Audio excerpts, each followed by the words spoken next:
Provavelmente não. A ideia da nova ordem mundial não tem nada a ver com o anticristo. Embora muitos pregadores pré-tribulacionistas, né, pessoas que creem mais ou menos como eu, defendam esta suposição. Porque alguns deles acham que o anticristo vai dominar o mundo todo. Então eles pensam que a nova ordem mundial é uma espécie de novo governo mundial que vai ser o império do anticristo. Mas quando você vai para a Bíblia inclusive cita os nomes das nações que se unirão com o anticristo. Um exemplo disso, não é o único lugar que fala isso, mas um exemplo disso é o texto de Ezequiel, capítulo 38 e 39, quando ele fala sobre as nações que se unirão a Gog no ataque a Israel.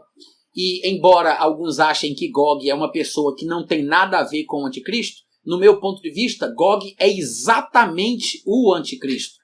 Porque porque os capítulos 38 e 39 de Ezequiel falam que quando Gog for assassinado por Deus, quando ele morrer, quando ele for exterminado, eliminado, nunca mais na terra se blasfemará o nome de Deus. Ora, como é que Gog não poderia ser o anticristo? Porque a visão tradicional do pré-tribulacionismo pensa assim, que Gog é um homem que vem da Rússia, que vai invadir Israel antes do surgimento do anticristo.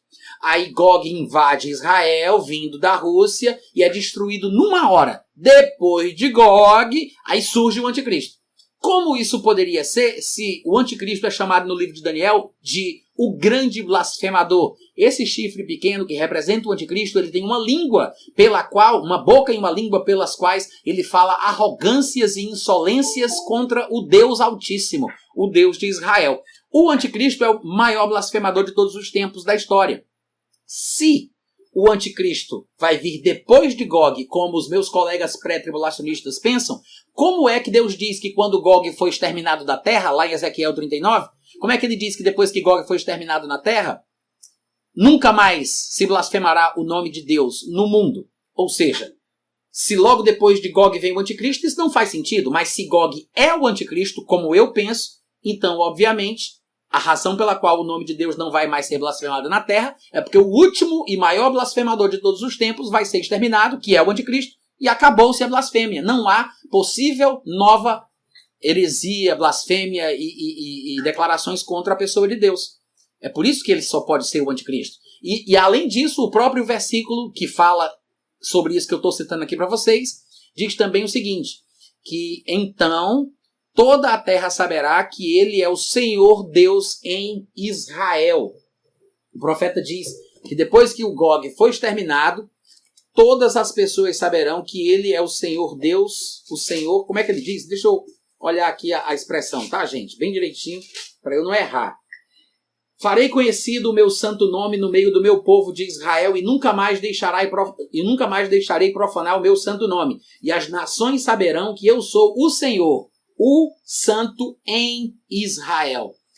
Dizem que essa é a única passagem em toda a Bíblia em que Deus diz, eu sou o Santo em Israel. Todas as outras que você encontra são o Santo de Israel, não em Israel. E a razão pela qual Deus estaria dizendo aqui que as nações saberão que ele é o Santo em Israel é porque a morte de Gog é a morte do anticristo, quando Paulo disse que ao vir Jesus Cristo matará o anticristo com o sopro da sua boca e conhecerão que ele é o Santo em Israel.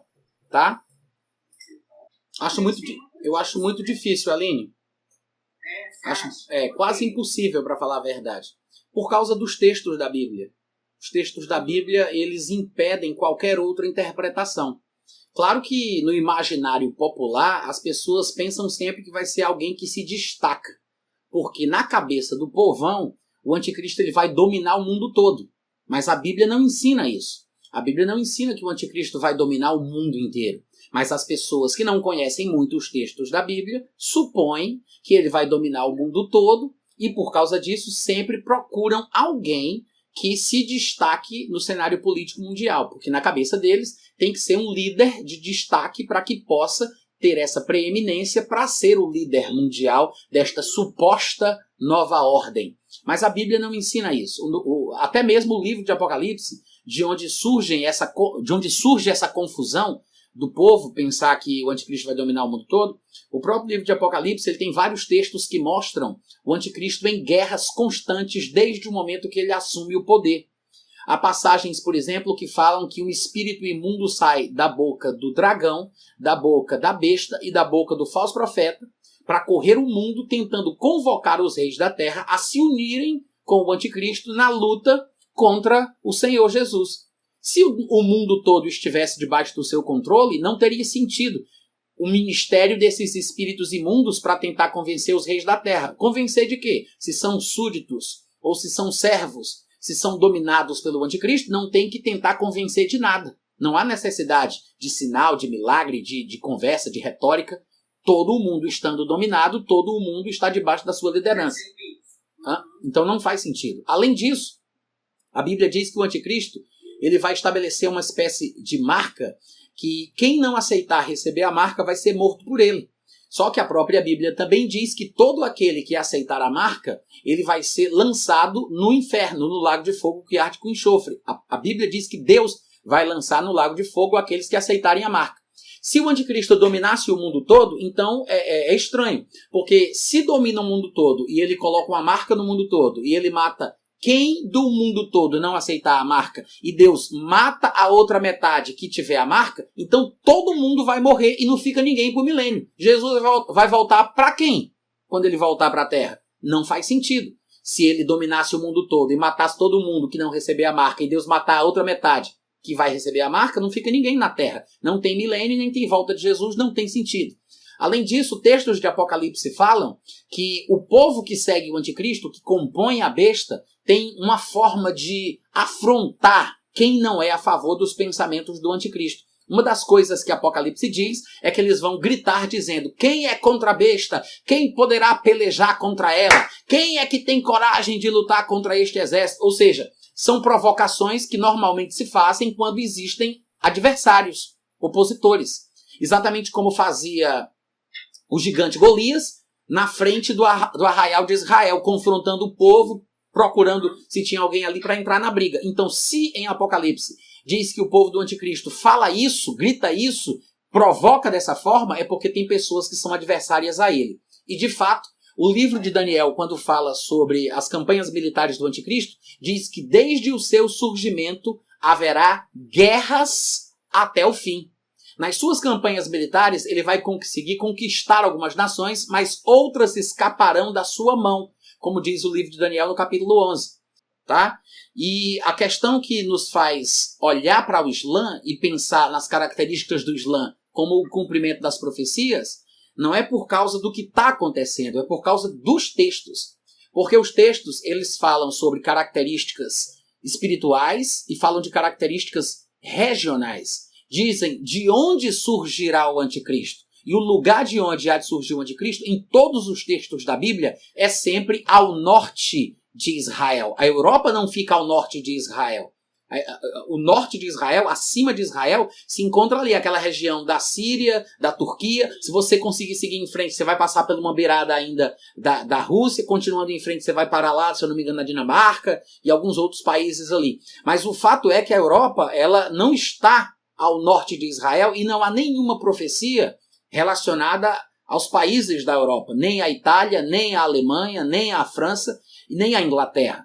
As pessoas tentam associar a estadistas e políticos dessas nações por causa da importância da nação no mundo, por causa da sua riqueza, por causa da sua influência e por causa do destaque de tais homens, de tais políticos. Como eles pensam que o anticristo tem que dominar o mundo inteiro, na famigerada nova ordem mundial, que está no imaginário popular, uma lenda urbana evangélica, né? Está no imaginário popular de que o anticristo vai dominar o mundo todo, então eles acham que tem que ser uma pessoa que se destaque no mundo todo para ser respeitada pelo mundo todo. Porque na cabeça do povo que não conhece muito a fundo os textos da Bíblia, o anticristo ele vai ser um grande e eloquente orador que vai convencer, quase através da hipnose, os seus ouvintes, porque ele vai ter um plano de paz mundial e ele vai conseguir enganar todo mundo e ele vai oferecer a paz, a cura, a prosperidade e a saúde e ele vai criar um reino no qual todos que estiverem dentro serão enganados depois.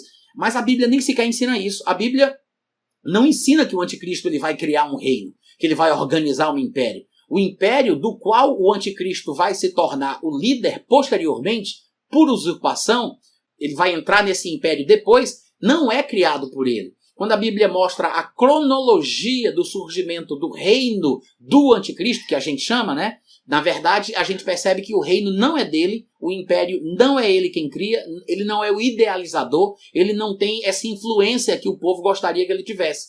De fato, a Bíblia mostra que primeiro esse império ele surge através de 10 homens, 10 líderes, 10 reis, que aparecem alegoricamente como 10 chifres num animal. Esses 10 reis, dos quais o anticristo não faz parte, eles se juntam numa espécie de confederação de nações e eles vão desenvolver uma ideia que vai ser uma espécie de reino, governo, império, onde as 10 nações que eles representam se unirão nesse propósito, nessa finalidade.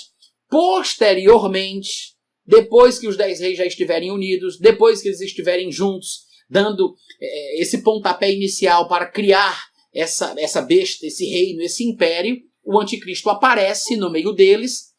No seu surgimento, na sua entrada, ele antipatiza logo com 3, derruba 3 reis e, pelo que a Bíblia parece demonstrar, ele vai assumir a liderança. Mas não é ele quem idealiza, não é ele quem convence o mundo, não é ele que monta a ideia, não é ele que convoca as pessoas, não é ele que oferece a paz. Ele não tem nada a ver com o império, com o reino que ele vai liderar. Ele surge depois e usurpa como tudo que ele faz, porque ele é um usurpador. Então, o problema é que às vezes a gente não presta atenção nos textos bíblicos que mostram como é que vai ser o cumprimento do fim.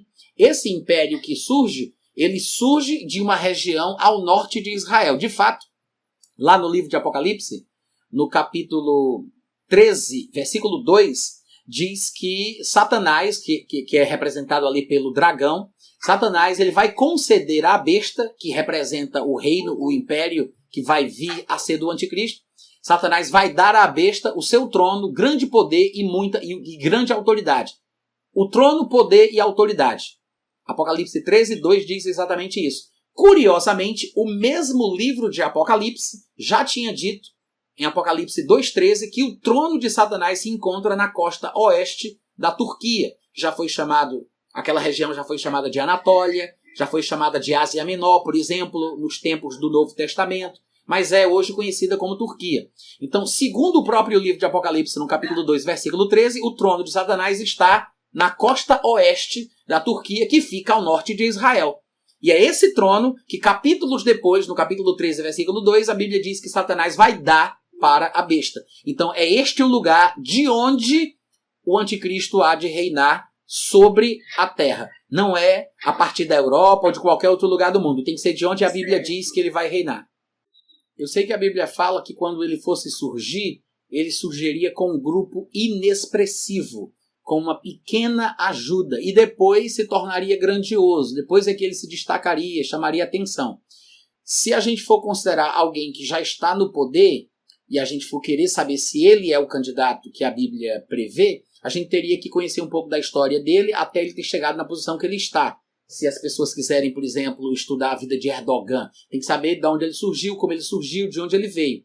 Mas isso não interessa, porque a igreja vai ser arrebatada antes do primeiro dia dos 7 anos de tribulação. O fato é que ele, estando em destaque, ou surgindo sem destaque de um grupo terrorista pequeno e alcançando essa posição de destaque depois, o fato é que quando ele for empossado, quando ele receber um trono, poder e grande autoridade, como diz Apocalipse 13, 2, o mundo muçulmano já vai estar de olho nele, já vai conhecê-lo e já vai respeitá-lo e considerá-lo como líder.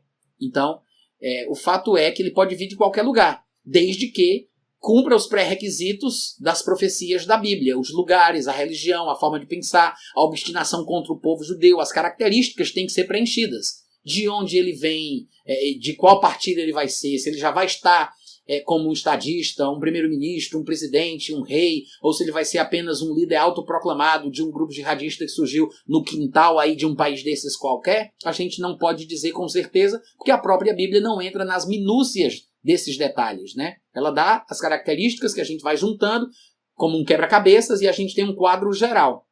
Mas ele pode ser qualquer um, desde que cumpra os pré-requisitos. tem que vir de lá, tem que ser descendente de Ismael, tem que praticar essa religião e tem que estar dentro ali dos textos bíblicos, né, das previsões dos textos bíblicos.